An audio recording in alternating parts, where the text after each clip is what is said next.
এখন মাকে বলতে আসছে দিব্য। আমার মা সবাইকে ইনজেকশন দেয়। আমার মা একজন ডক্টর। এখন বলতে আসবে জুই। আমার মা একজন ফ্যাশন ডিজাইনার। আমাদের একটা শোরুম আছে, সেখানে অনেক ড্রেস পাওয়া যায়। Thank you. এবার বলবে নিধি। আমার আম্মা একটা বড় স্কুলের টিচার। বড় বড় স্টুডেন্টদের পড়ায়। Thank you. মাকে নিয়ে এবার বলতে আসছে উনাইসা।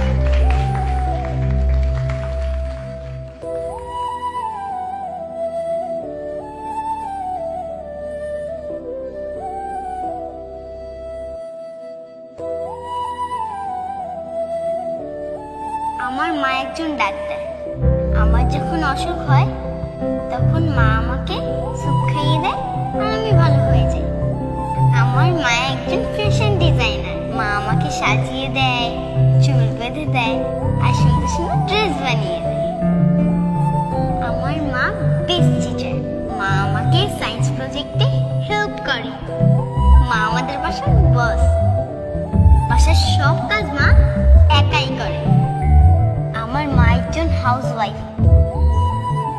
I am proud of my mother.